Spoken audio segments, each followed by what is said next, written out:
Today's video will be a showcase of the Baron's War campaign that I purchased recently from WARHOST site. I purchased 3 campaigns, A Worthy Man of English Blood, A Lackland Goes North, and The Most Ignoble Feud. And after a vote in the community page, The Most Ignoble Feud won.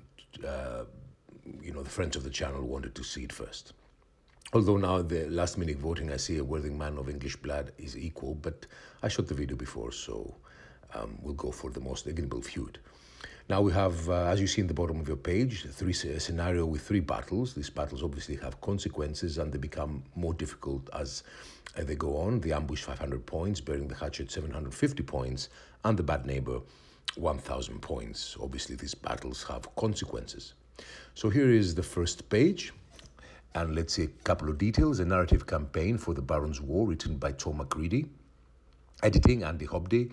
Layout and production, Steve Beckett. Miniature design, Paul Hicks. Painting, Daniel Wingman, HMV Workbench. Darren Lillington, Jen Allam, and Ben McIntyre, Brush Demon, all from Brush Demon. So without any delay, let's go to our flip through and see what it's included in this campaign PDF. So here we are, guys. Let's do the flip through. I had it on a plastic, file, but it was very shiny, so I removed it so you can have a better view. And I'm going to put it back so it won't damage it. Here is The Most Ignoble Feud. And here we have The Worthy Man of English Blood. And here we have Lackland Goes North. We're going to showcase them next week. So let's start, and apologies for the pages, removing the pages. I do it because, when it's shiny, it doesn't look that good at all, and you won't be able to see what is happening. So we have the introduction, and let's read a little bit about an introduction. The history behind a campaign and the narrative. It's half of the campaign, so I think a little bit of fireplace will fit the situation right now. And so, on the 5th day after the feast of St. Barnabas, in the 13th year of King John's reign, did the ignoble scoundrel Gerald de Furnival, Lord of Halmshire, launch a most grievous assault upon the person of his master William de Warren, the Earl of Surrey. During the melee, several of the Earl's servants were maimed and his prize destrier injured. In response, the king decreed that the Lord of Halmshire be stripped of his possessions and brought to Hills. A fictional excerpt from Roger the Wendover's Chronicle, describing the history of England under King John. So here we have this little passage I read, and here is a little bit more details regarding the feud. So if we go to the next page, and here you can see that it describes the battles a little bit like with a few lines: the ambush, the burying the hatchet, and the bad neighbor. Explain to him a little bit. And here you go to the protagonists, and you see a little bit of information, background information on the protagonist, William de Warren, 5th Earl of Surrey, and his army list. Not his army list, actually his list you're going to equip him with. One great advantage of the Baron's Wars rules is a lot of customization for your armies and for your commanders that basically can make every game with the same miniature. If you customize differently, totally different game. So that's quite an advantage of this game. So then we go to the next page. I apologize, I said, for this. And here you have Gerard de Furnival, Lord of Halmshire, again the same as we saw previously, a little bit of background story and how he can be equipped. And here on the right side you see the ambush, and let's read a bit. The ambush is the first battle of 500 points. A lonely road winding through dense woodland or across a wind-swept moor. The nearest habitation indicated only by a plume of smoke smudged across the horizon. A hunting horn brays, and the ambushers break cover. A shower of arrows or bolts arcing overhead. What it to be, fight or flight? It's very nice, I like it. So here you have the armies, well, not the equipment, but in general the armies of the two retinues of the commanders. And here is a very nice setup of how the table will look. Then this is the ambush, and then you go, you talk here on the left-hand side. It's basically the deployment, the objectives, first turn, game duration, and victory conditions. So here is the second battle, the Burying the Hatchet of 750 points, and let's read a bit. It's really nice, the prologue, and it puts you in the atmosphere.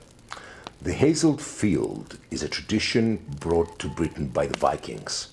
In times past, armies would meet at a previously agreed place, delineated by hazel rods stuck into the earth. While the practice of actually marking a battlefield with hazel has died out, the formal arrangement between combatants to do battle at a certain place and time survived into the Barons' War. So again, a background of the battle, the armies, nice miniatures, very nice miniatures. Here again, in the next page, you see the terrain, and here deployment, first turn, game duration, and victory conditions. And then we go to the next the next page, where you have the Bad Neighbor, 1,000 points. Following a bloody clash on the appointed day, one side has achieved the upper hand. The other side is now bottled up inside a nearby castle, powerless to watch, as their opponent constructs a gargantuan trebuchet to bombard their fortification. So here again you have the background of the battle. Here you have the names of the trebuchets that you can change their names, quite nice innovation. And here are the two armies, quite substantially bigger because you have 1,000 points. So it's quite a substantial number of units.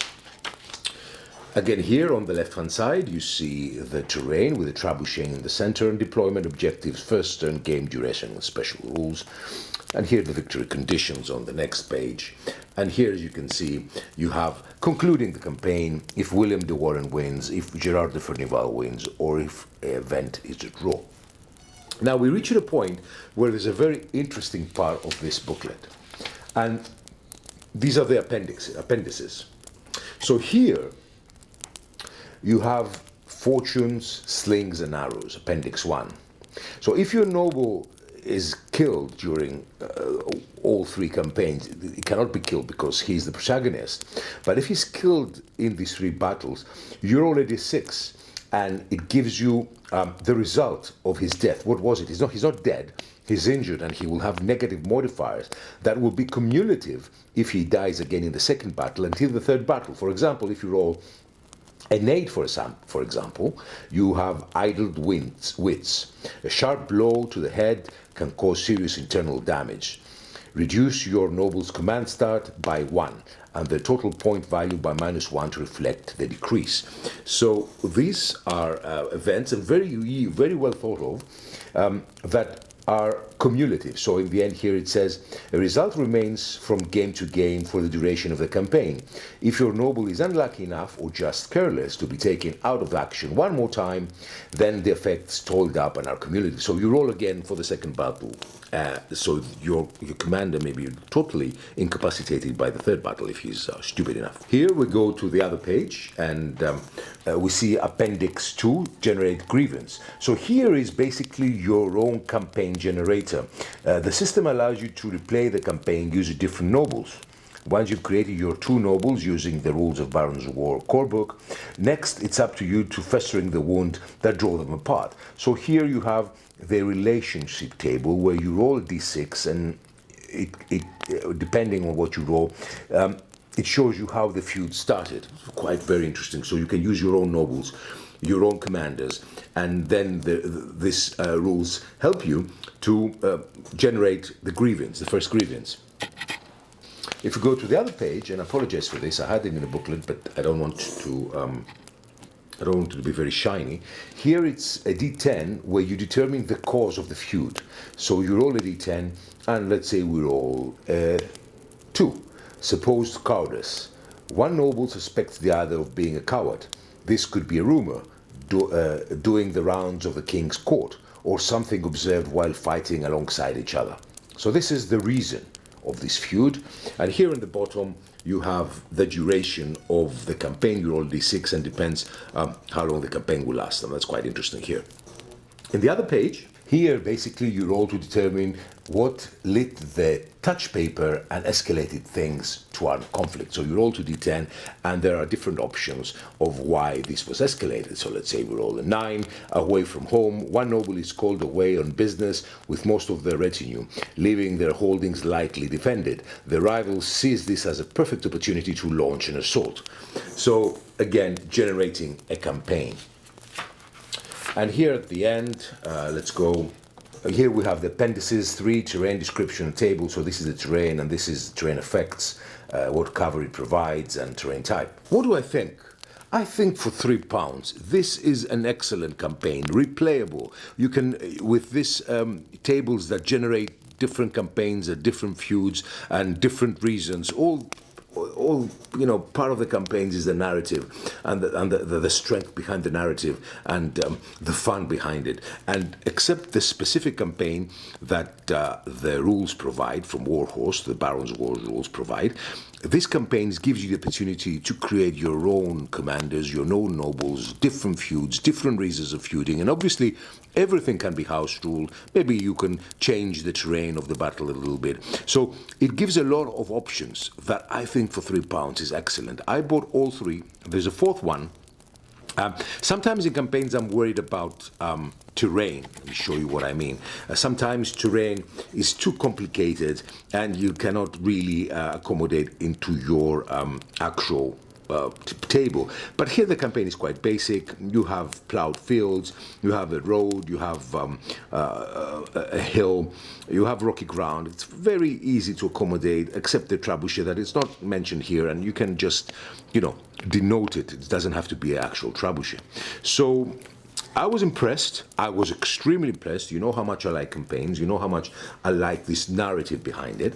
And I think it's worth its money. It's actually £3. Now, every campaign has very different options that they're giving you at the end. Now, this campaign, the most Ignoble Feud, gives you the ability to play this campaign, the replayability of the campaign with different reasons of fighting and different nobles. But other campaigns have different characteristics that we're going to talk about next week. Anyway, guys, I hope you enjoyed the video. I hope you enjoyed this flick through. Thank you so much for watching, and bye-bye. Have a great week.